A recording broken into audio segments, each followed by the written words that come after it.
ಬೆಂಗಳೂರು ಜನಸಂಖ್ಯೆ ತಮಗೆ ಗೊತ್ತಿದೆ. ಈಗ ಮತ್ತೊಂದು ಮಹತ್ವವಾದಂಥ ಹೆಜ್ಜೆಯನ್ನು ಹಾಕೊಂಡಿದ್ದೇವೆ.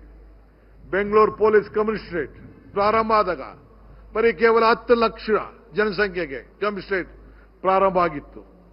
ಈಗ ಅದನ್ನು ವಿಂಗಡಿಸಿ ಅಗತ್ಯ ಇರುವ ಕಡೆ ಹೊಸ ಪೊಲೀಸ್ ಠಾಣೆಗಳನ್ನು ಸ್ಥಾಪಿಸಿ ಇದರಿಂದ ಕಾನೂನು ಮತ್ತು ಸುವ್ಯವಸ್ಥೆಯನ್ನು ಇನ್ನಷ್ಟು ಉತ್ತಮವಾಗಿ ನೋಡಿಕೊಳ್ಳಲು ಇವತ್ತು ಸಾಧ್ಯವಾಗಲಿಕ್ಕೆ ಗ್ರಾಮವನ್ನು ಈಗಾಗಲೇ ನಾವು ರೂಪಿಸಿದ್ದೇವೆ. ಬೆಂಗಳೂರು ಟ್ರಾಫಿಕ್ ಸಮಸ್ಯೆಗೆ ಪರಿಹಾರವನ್ನು ಕ್ರಮ ಕೈಗೊಳ್ಳಲು ಈಗಾಗಲೇ ಬೆಂಗಳೂರು ಗ್ರೇಟರ್ ಬೆಂಗಳೂರು ಪ್ರಾಧಿಕಾರ ಮತ್ತು ಸಂಚಾರ ಪೊಲೀಸ್ ವ್ಯವಸ್ಥೆಯನ್ನು ನಡೆಸಲು ಉತ್ತಮವಾದಂತಹ ಹೊಂದಿಕೆಯಿಂದ ಕೆಲಸ ಮಾಡಲು ಈಗಾಗಲೇ ಕಾರ್ಯಕ್ರಮವನ್ನು ನಾವು ರೂಪಿಸಿದ್ದೇವೆ. ಈಗಾಗಲೇ ಬೆಂಗಳೂರು ಜನತೆಗೆ ಭಯಮುಕ್ತವಾದಂತಹ ವಾತಾವರಣ, ಬೆಂಗಳೂರು ನಾಗರಿಕರಿಗೆ ಭಯಮುಕ್ತವಾದಂತಹ ವಾತಾವರಣ, ಅದಕ್ಕೋಸ್ಕರ ಅದನ್ನ ನಿರ್ಮಾಣವನ್ನು ಮಾಡಬೇಕು ಅಂತೇಳಿ ಆಂಟಿ ರೌಡಿ ಸ್ಕ್ವಾಡ್ ರಚಿಸಲು ಈಗಾಗಲೇ ತೀರ್ಮಾನವನ್ನು ನಾವು ಮಾಡಿದ್ದೇವೆ. ಇಡೀ ವಿಶ್ವದ ಜನತೆ, ಹೆಣ್ಣು ಮಕ್ಕಳು ಯಾರೇ ಆಗಲಿ ಮಧ್ಯರಾತ್ರಿವರೆಗೂ ಸುರಕ್ಷಿತವಾಗಿ ಓಡಾಡಲು ಇಂಥ ಒಂದು ಬಲಿಷ್ಠವಾದಂತಹ ಕಾರ್ಯಕ್ರಮವನ್ನು ರೂಪಿಸಿದ್ದೇನೆ. ಈಗಾಗಲೇ ಬೆಂಗಳೂರು ಸಂಚಾರ ದಟ್ಟಿಯಿಂದ ಉಂಟಾಗಿರುವಂತಹ ಪರಿಸರ ಮೇಲೆ ಮಾಲಿನ್ಯ ಮತ್ತು ಕಡಿಮೆ ಮಾಡಲು ಲಾಲ್ಬಾಗ್ನಂತ 5 ಟ್ರೀ ಪಾರ್ಕ್, ಹೊಸ ಟ್ರೀ ಪಾರ್ಕ್, ನಮ್ಮ ಕಬ್ಬನ್ ಪಾರ್ಕ್ ಮತ್ತು ಲಾಲ್ಬಾಗ್ ತರ ಇರುವಂತ ಇನ್ನು ಹೊಸ 5 ಪಾರ್ಕ್ಗಳನ್ನು ನಿರ್ಮಾಣವನ್ನು ಮಾಡಲಿಕ್ಕೆ ಈಗಾಗಲೇ ನಾನು ಮತ್ತು ನಮ್ಮ ಅರಣ್ಯ ಇಲಾಖೆಯವರು ಜೊತೆಯಲ್ಲಿ ಚರ್ಚೆ ಮಾಡಿ ಇವತ್ತು ನಾವು ತೀರ್ಮಾನವನ್ನು ನಾವು ಮಾಡಿದ್ದೇವೆ. ಇವುಗಳಲ್ಲಿ ತುರಳ್ಳಿ ಅರಣ್ಯ ಪ್ರದೇಶ, ತೊಟ್ಟಿಕಲ್ಲು ಫಾಲ್ಸ್, ನೆಟ್ಟಿಗೆರೆ, BM ಕಾವಲು ಅರಣ್ಯ ಪ್ರದೇಶ ಮತ್ತು ಬಸವಾಂತರ ಮತ್ತು ಮಂಡೂರು ಜ್ಯೋತಿಪುರ ಇಲ್ಲಿ ನಾವು ನಿರ್ಮಿಸಲು ಈಗಾಗಲೇ ಕಾರ್ಯಕ್ರಮವನ್ನು ರೂಪಿಸಿ ಈಗಾಗಲೇ ಗುರುತನ್ನು ನಾವು ಮಾಡಿದ್ದೇವೆ. ಇದರ ಜೊತೆಯಲ್ಲಿ ಬೆಂಗಳೂರು ನಗರದ ಅಂತರ್ಜಲವನ್ನು ಹೆಚ್ಚಿಸಬೇಕು, ಕುಡಿಯ ನೀರಿಗೆ ಭದ್ರತೆಯನ್ನು ಹೆಚ್ಚಿಸಬೇಕು. ಅದಕ್ಕೋಸ್ಕರ 7 ಕೆರೆಗಳನ್ನು ಅಭಿವೃದ್ಧಿ ಮಾಡಬೇಕು ಅಂತೇಳಿ ಈಗಾಗಲೇ ತೀರ್ಮಾನವನ್ನು ನಾವು ಮಾಡಿದ್ದೇವೆ. ಅದಕ್ಕೋಸ್ಕರ ನಮ್ಮಲ್ಲಿ ಇದ್ದಂಥ ಹೆಸರುಘಟ್ಟ ಕೆರೆ, ಬೆಟ್ಟದ ಕೋಟೆಯ ಕೆರೆ, ಹೊಸಕೋಟೆ ಕೆರೆ ಅತಿ ದೊಡ್ಡ ಕೆರೆ, ಯಲ್ಲಪ್ಪರ ಶೆಟ್ಟಿಯ ಕೆರೆ, ಬನ್ನೇರುಘಟ್ಟದ ಕೆರೆ, ಬಾಗ್ಲೂರು ಬೈರಮಂಗಲದ ಕೆರೆಗಳಿಗೆ ಹೊಸ ರೂಪವನ್ನು ಕೊಟ್ಟು ಪರಿಶುದ್ಧವಾದಂಥ ನೀರನ್ನು ಅಲ್ಲಿ ಇಟ್ಟು ಅಂತರ್ಜಲವನ್ನು ಹೆಚ್ಚಿಸಿ ಮುಂದಿನ ಬೆಂಗಳೂರಿಗೆ ಇದೊಂದು ಆಸ್ತಿಯಾಗಿ ಮಾಡಲು ಒಂದು ಪ್ರಯತ್ನವನ್ನು ಮಾಡ್ತಾ ಇದ್ದೇವೆ.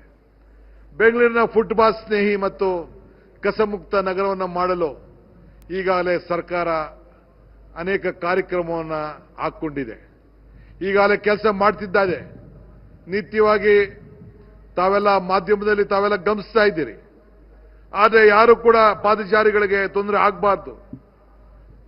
ಬದಿ ವ್ಯಾಪಾರ, ರಸ್ತೆ ಬದಿ ವ್ಯಾಪಾರ ಕೂಡ ಪ್ರತ್ಯೇಕವಾದಂಥ ವ್ಯವಸ್ಥೆ ಮಾಡಲು ಈಗಾಗಲೇ ಕಾರ್ಯಕ್ರಮ ಕೂಡ ನಾವು ರೂಪಿಸಿದ್ದೇವೆ. ಆದ್ದರಿಂದ ಈಗಾಗಲೇ ಹೆಚ್ಚುತ್ತಿರುವಂಥ ವಾಹನ ನಿರ್ಮಾಣ ವೆಚ್ಚ ಮತ್ತು ಅಪಘಾತವನ್ನ ವೇಳೆ ಇವತ್ತು ವಿಮೆ ಹಣ ಪಡೆಯುವ ಸಾಮಾನ್ಯ ಕುಟುಂಬಗಳಿಗೆ ಒಂದು ದೊಡ್ಡ ಸವಾಲು ಕೂಡ ಇವತ್ತು ಆಗಿದೆ.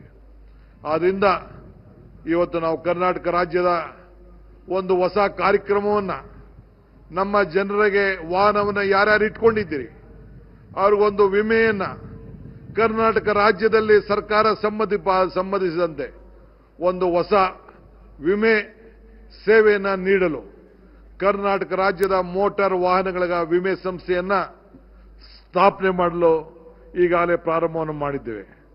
ಬೇರೆಗೆ ಖಾಸಗಿಯವರ ಜೊತೆಯಲ್ಲಿ ನಾವು ಈಗಾಗಲೇ ಕಾಂಪಿಟೇಷನ್ಗೆ ಕೂಡ ನಾವು ಸಿದ್ಧ ಆಗಿದ್ದೇವೆ. ನಮ್ಮ ರಾಜ್ಯದ ತೆರಿಗೆ, ನಮ್ಮ ರಾಜ್ಯದಲ್ಲಿ ಇನ್ಶೂರೆನ್ಸ್, ನಮ್ಮ ರಾಜ್ಯದ ಜನತೆಯ ಪಾಲಾಗಬೇಕು ಅನ್ನೋದು ನಮ್ಮ ಆಸೆ. ಹೂಡಿಕೆ ಮತ್ತು ಕೈಗಾರಿಕೆಯಲ್ಲಿ ಕರ್ನಾಟಕ ಮುಂಚೂಣಿಯಲ್ಲಿದೆ. ಇಡೀ ಕರ್ನಾಟಕ ಒಂದು ಭಾರತದ ಆರ್ಥಿಕ ಬದಲಾವಣೆಯ ನಾಯಕತ್ವವನ್ನು ಕಳೆದ 3 ವರ್ಷದಲ್ಲಿ ಈಗಾಗಲೇ ತಾವು ಗಮನಿಸ್ತಾ ಇದ್ದೀವಿ. ವಿಶ್ವ ನಮ್ಮ ಭಾರತವನ್ನು ನೋಡ್ತಾ ಇದೆ. ಅದು ಬೆಂಗಳೂರು ಮುಖಾಂತರ, ಕರ್ನಾಟಕದ ಮುಖಾಂತರ ಭಾರತವನ್ನು ನೋಡ್ತಾ ಇದೆ. 134 ಲಕ್ಷ ಕೋಟಿಗಳು ಅಧಿಕ ಮೊತ್ತದ 945 ಹೂಡಿಕೆ ಪ್ರಸ್ತಾವನೆಯನ್ನು ಈಗಾಗಲೇ ಅನುಮೋದನೆಯನ್ನು ಕೂಡ ನಾವು ನೀಡಿದ್ದೇವೆ. ಕಳೆದ ಒಂದು ವರ್ಷದಲ್ಲಿ 112 ಲಕ್ಷ ಕೋಟಿ ವಿದೇಶಿ ನೇರ ಬಂಡವಾಳ FDI ಫಾರಿನ್ ಡೈರೆಕ್ಟ್ ಇನ್ವೆಸ್ಟ್ಮೆಂಟ್ ಆಕರ್ಷಿಸಿದ್ದೇವೆ. ರಾಜ್ಯದ ಜನತೆಗೆ 6ನೇ ಗ್ಯಾರಂಟಿಯಾಗಿ ಆಸ್ತಿ ಮಾಲೀಕತ್ವದ ಗೊಂದಲದಿಂದ ಮುಕ್ತಗೊಳ್ಳಲು ಭೂ ಗ್ಯಾರಂಟಿಯನ್ನು ಆರಂಭಿಸಿದ್ದೇವೆ. ಈಗಾಗಲೇ ಬೆಂಗಳೂರು ನಗರದಲ್ಲಿ 26 ಲಕ್ಷ ಆಸ್ತಿ ಮಾಲೀಕರಿಗೆ ನೇರವಾಗಿ ಅವರ ಈ ಖಾತೆಯನ್ನ ಡಿಜಿಟಲ್. ದೇಶದ 80ನೆಯ ಸ್ವಾತಂತ್ರ್ಯೋತ್ಸವದ ಒಂದು ಸಂಭ್ರಮದಲ್ಲಿ ನಾವಿದ್ದೀವಿ, ಜವಾಬ್ದಾರಿಯಲ್ಲಿದ್ದೀವಿ. ಪ್ರಸ್ತುತ ವಿದ್ಯಮಾನಗಳನ್ನು ಗಮನಿಸಿ ನಾವು ಒಂದಿಷ್ಟು ಸಂಕಷ್ಟದಲ್ಲೂ ಇದ್ದೇವೆ. ಹಾಗೆಯೇ ನಮ್ಮ ಹಿರಿಮೆ ಗರಿಮೆಯನ್ನು ಗಮನಿಸಿದಾಗ ನಾವು ಸಂತೋಷ ಪಡುವಂಥ ವಿಚಾರಗಳು ಕೂಡ ಇದ್ದಾವೆ.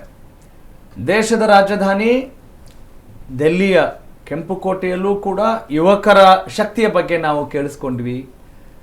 ರಾಜ್ಯದ ರಾಜಧಾನಿ ಬೆಂಗಳೂರಲ್ಲೂ ಕೂಡ ಅದು ಪ್ರತಿಧ್ವನಿಸ್ತಾ ಇದೆ ಇಲ್ಲಿಯ ಸೊಗಡಿಗೆ ತಕ್ಕ ಹಾಗೆ.